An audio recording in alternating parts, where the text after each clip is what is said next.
Hey guys, tonight, let's slip into something comfortable. Dim the lights, fluff the pillow, and let the hum of history lull you to sleep.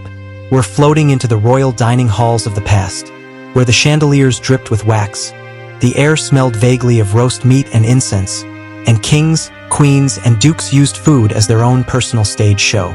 Because, nothing says, "I'm powerful," quite like making your guests eat something that looks like it crawled out of a swamp. And that's exactly what medieval and early modern royalty did. They didn't just serve dinner, they served a performance. Meals weren't about being delicious. They were about being impressive, extravagant, and occasionally horrifying. So tonight, we're going to wander through these royal banquets and take a sleepy peek at some of the more bizarre, shocking, and questionably edible things that monarchs forced upon their unfortunate guests. Let's start with England, because they never disappoint when it comes to questionable food choices.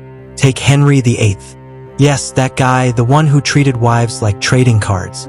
He also had an appetite to match his ego. At his feasts, he was known for demanding whole roasted peacocks. Not just cooked, but carefully sewn back into their colorful feathers so that they looked alive again. Imagine that.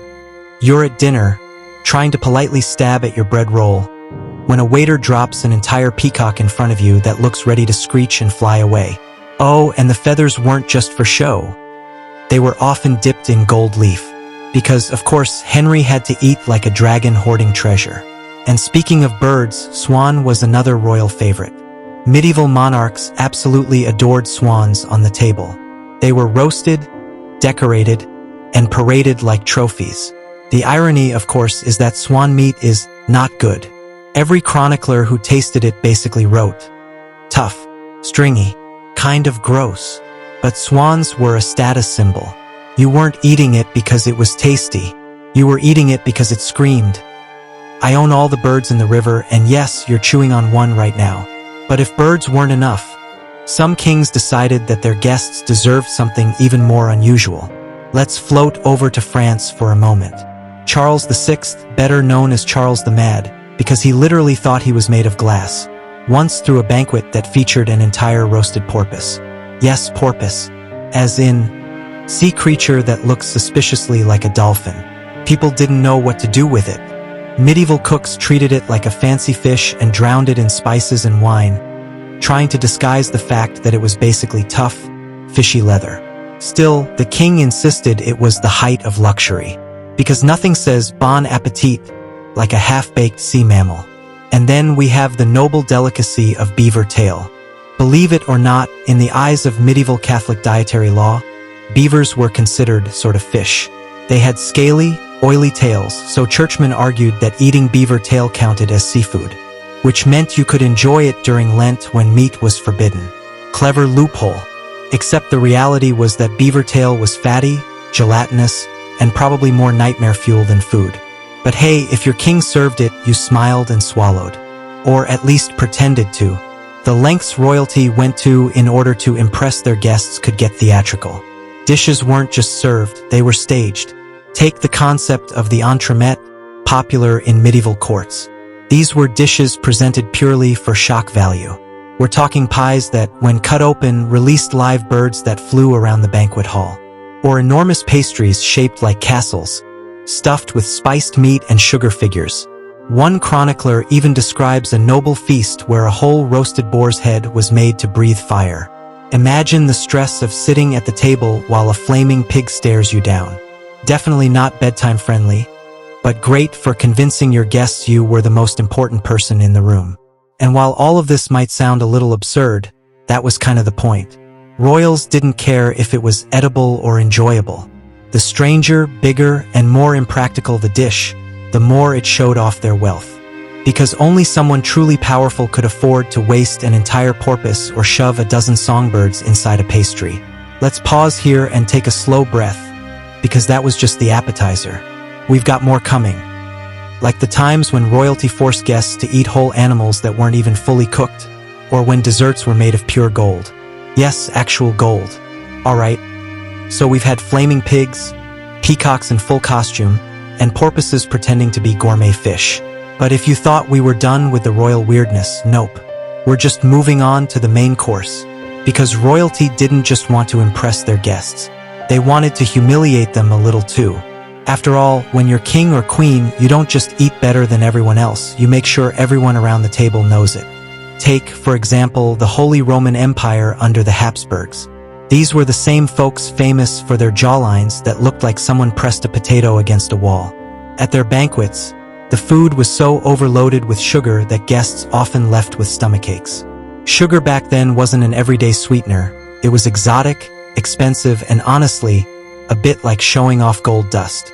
So emperors would have entire roasts slathered in sugar glaze, or dishes so sweet they probably destroyed half the dental health of Europe in one sitting.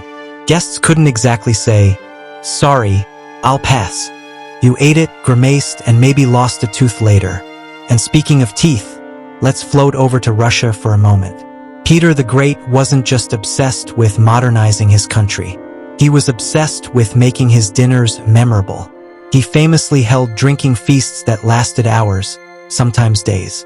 But in terms of food, he also loved serving whole roasted animals that were deliberately undercooked. Imagine being an honored guest and getting handed a greasy hunk of half-raw bear or boar. You'd nod politely, chew slowly, and pray your stomach survived the night. Meanwhile, Peter would be laughing, already onto his third mug of whatever passed for vodka at the time. But royalty also had a flair for edible bling. In Renaissance Italy and France, there was a fashion for eating literal gold. Thin sheets of gold leaf were pressed onto food, sprinkled into sauces, even stirred into wine. Did it taste like anything? No. Did it add nutrition? Definitely not. But it shimmered under candlelight, and that was all that mattered. Because when you're dining with dukes, apparently your risotto should double as jewelry. One of the strangest court dishes, though, came from Denmark. Christian IV, a king best remembered for drinking too much and bankrupting his country, loved serving elaborate fish dishes. But not just any fish. He liked to stuff sturgeon with spices, bake it until nearly unrecognizable, then cover it in sugar and cinnamon. Think about that. A giant oily fish turned into a wannabe dessert.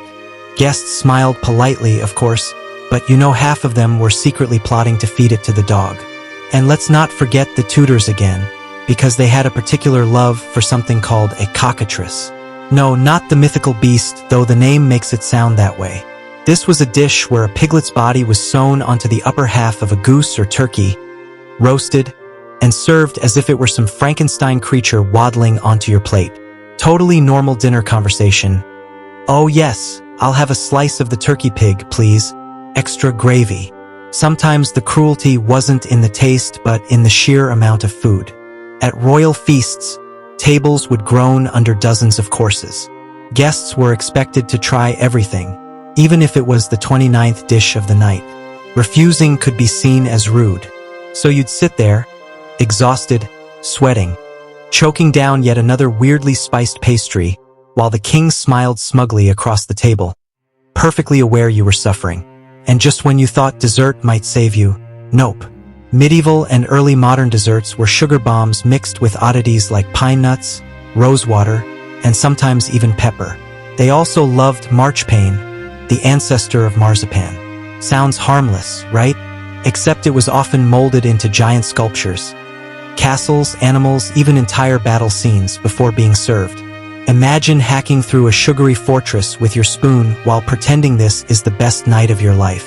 But at the end of the day, all these bizarre foods weren't really about the guests. They were about the monarch. These dishes screamed, "Look how rich I am. Look how powerful I am. And look how you have no choice but to play along." Eating a swan or a beaver tail wasn't just dinner. It was politics, wrapped in feathers and spices. So next time you sit down with your humble plate of pasta or your late-night cereal, take a moment to be grateful. No one's forcing you to gnaw on a porpoise or politely compliment the seasoning on a flaming pig's head. Royal banquets might have been dazzling, but let's be honest, they were also a little bit gross. And with that thought, let's settle down, close our eyes, and drift off. Because thankfully, the only thing you need to digest tonight is a little bit of sleepy history. Sweet dreams, and may your dinner never involve gold leaf or resurrected peacocks.